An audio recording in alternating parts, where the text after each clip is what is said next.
IBC mais yéen ñi nga xamante ne bi yéen ngi seetaan vous êtes plus de 1000 personnes donc gën leen a bës boobule direct bës leen j'aime bu ko defee lu ngeen bëgg ma laaj ko Asma dinaa ko laaj bien sûr Asma yow est-ce que da nga am problème ak Ousmane Sonko ndax da nga am problème ak Diomaye président Bassirou Diomaye Faye wala da nga am problème ak patriotes yi man je sais en tout cas xaw ma mais bëgg naa tey nga leeral Sénégalais yi vraiment ndax da nga am problème ak ñoom ou pas. Alors moi je pense que cette question va toujours me suivre. lan laa jot ak ñoom bay am ak ñoom problème. bëgg naa ko xam de. je pense que ñenn ñi ci li ma jot a dégg mooy dañuy naan ma position mais je leur rappelle que la position de Ousmane Sonko et de Bassirou Diomaye Diakhar Faye moom lañ leen nangul ba fal leen. position nit da nga ko koy nangul te nangul nañ leen ba fal leen donc yaakaar naa ni Sénégal état de droit la. des fois ma tàccu naan Ali baax na. sama gis-gis la. des fois ma ne Ali de d'accord ma sama gis-gis la. et il ne doit pas avoir de risque ni de péril. c'est-à-dire il faut que nit ñi am savoir raison garder. xam na ni diw li mu wax ni c'est un commentaire c'est un ressenti. ressenti boobu nag man la concerné ça ne veut pas pour autant dire que je suis contre la personne ou que je souhaite la mort à la personne. faut arrêter Sénégal benn bopp la kenn mënu ko xar ñaar. te man liggéey bi may def nii bu ma contrôle Ousmane Sonko wala contre Bassirou Diomaye Faye c'est comme si damay contre Sénégal kon du ma liggéey ci lii. développement durable. du ma ko def du ma si dugg. économie sociale et solidaire. mais du ma ci liggéey. bien sûr aw ma lu sut Sénégal. donc lu Sénégal am dama ko koy nangul.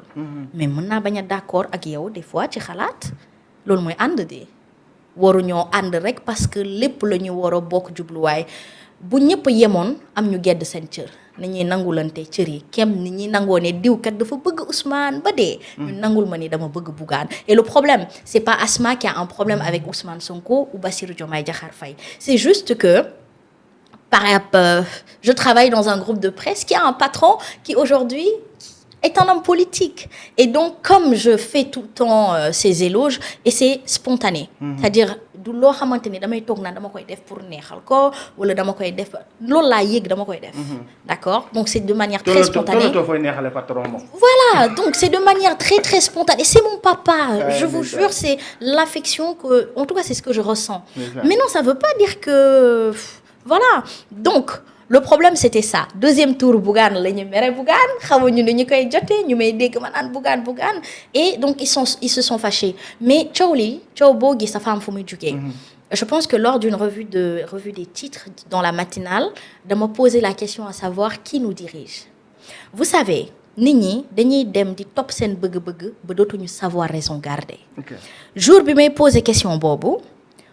on venait fraîchement d'élire Bassirou Diomaye Diakhar Faye. Mais si on en revient à l'histoire, c'était pas Bassirou que les gens attendaient. ki ñu doon xaar mooy Ousmane Sonko. ñoom waa Pastef ci boppam ñoom ñoo ko wax. mooy suñu plan A ba Z. ñoo ko doon wax. donc quand il y a un tandem. Comment dirais-je, au pouvoir, il faut situer les responsabilités. Il faut éveiller les consciences. Il faut le faire accepter aux gens. Parce que pour la première fois de l'histoire du Sénégal, il y a 2 hommes à la tête du pays, qu'on le veuille ou non. Si l'autre gouverne, et je repasse encore sur leurs propos, Ousmane Sonko wax na président toogal palais man dinaa gouverner waxu na ko wala waxu ko. mais une question de dugal justement vous voyez on en arrive au point où on a peur de reprendre les propos parce que c'est le chef du gouvernement s'il ne gouverne pas qui gouverne ce que je dis c'est du français. Ousmane Sonko aujourd'hui est le premier ministre de l'État du Sénégal. Bien sûr. Donc il est le chef de gouvernement. Bien sûr, ouais. Donc il gouverne ou pas? Ouais, il gouverne. léegi nag l'autre il décrète lui il gouverne. C'est un tandem. Avant, on avait l'habitude de quoi? De voir un seul qui décrète, un seul qui gouverne. Bien sûr. gis nañ fi Sénégal diggante 2019 ou 2020 ba 2023-24 amuñu woon premier ministre. Bien sûr. Il y avait un seul président qui était là moo doon décréter moo doon gouverner. di buur di bummi. Bon mais je léegi sais kon pas kay si lii lu pour baax la kon je pense que da nga ko apprécier. mais non nag la question c'était pour éveiller la conscience des gens. Je suis sur un plateau avec des chroniqueurs. Mon rôle est de leur poser des questions. Leur devoir est de répondre et d'édifier la population. Bien sûr. Mamadou Fofana jour boobu tontu nee na c'est un tandem. C'est un tandem. Il faut que les gens s'habituent à savoir qu'il y a 2 personnes qui sont là. Ils vont gérer ci laa ne nag si le bateau chavire il faut qu'ils assument la responsabilité à deux si le bateau arrive à bon port alhamdulilah ñoom ñaar la ñuy tàccu li ma wax lan moo si garaaw. coow li jóg. dama ànd ak coow rek xam naa bayre bi bëri. mais quand même li mu bëgg nga wax ko Sénégalais yi moom wax dëgg yàlla tu n'as rien contre Ousmane Sonko ni contre président Bassirou Diomaye au contraire. En fait je suis apolitique. Ok. Vous savez ça c'est vraiment une histoire que j'aurais aimé garder pour moi. La politique m'a volé et mon père et ma mère. Wow. Alors quand je dis ça c'est quoi? Sama yaay dafa doon yëngu ci wàllum politique en Centrafrique. Ma maman est décédée en tant que ministre conseiller des affaires sociales et du genre en Centrafrique du gouvernement de Touadéra. Pour ñi ma gis ma màggandoo Saint-Louis Bango, j'ai très peu vu ma mère. Très peu vu ma mère, très peu eu la présence de ma mère. Et dama mës a mere politique ndax loolu. D'accord? Donc, moi, je ne veux pas de la politique. Je n'ai pas envie de faire de la politique. D'accord? Voilà. Donc, ma politique, c'est une politique. Après, maintenant, c'est au Sénégal, les actualité d'y tourner autour de la politique. L'actualité devrait toucher autour de la santé, l'éducation. Il y a des thématiques telles que l'excision. Mais Asma, au Sénégal. Je suis née en Centrafrique. Est-ce qu'à un moment donné, il faudra qu'on parle de IBC? Parce que IBC, je pense que c'est le produit que je porte ce soir. Mais Asma, tellement et que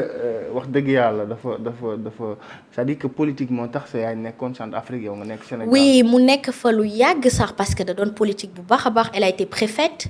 Elle a traité, je sais pas si yéen a ngi fàttaliku jamono ji amoon rebelle yi jëloon réew mi frontières yi. mu waxtaan ak ñoom ba ñu dal ci la ko président bi gis parce que UNICEF moo ko fa yóbbu woon donc président bi gis ko ne ko soxla naa la sama wet parce que ñii ku mën a def médiation ba ñu dal war naa la soxla sama wet et donc président bi jël ko après elle a été préfète je pense de cette localité là ensuite elle a été députée à l'Assemblée nationale de la Centrafrique et par la suite elle a été ministre de Touadéra. Donc voilà, donc tout ce temps-là ay combat la yu mu doon mener c'était pour la bonne cause parce que c'était une femme très humanitaire, c'est-à-dire elle aimait servir les gens, elle aimait servir le peuple, mais moi j'avais besoin de la voir comme ma mère à mes côtés. Et la politique a pris tout ce temps-là. Donc voilà, après, moi, je ne me vois pas faire de la politique. Ma mère, oui, parce que ma mère, elle est décédée depuis 2021. Et je pense que il y a un vide qu'elle a laissé. Il y a un grand vide quand même. Oh là là. Oui, machallah. Mais bon, yàlla moom lu mu def dañ ko koy nangul, n'est-ce pas? Fallait pas m'emmener ici pour ça. doo indil ma mouchoir doo indil ma mouchoir donc voilà bon c'est normal donc je sais que bu fekkee ni wax dëgg yàlla ci li ngay wax nii dafay toucher non seulement man suma xol mais dafay toucher xolu ñëpp parce que je sais que Asma Khadija li muy dund parfois ci ay harcèlement li muy dund ci ay souffrance yoo xamante ne bi voilà parfois soxla na ñibbi kër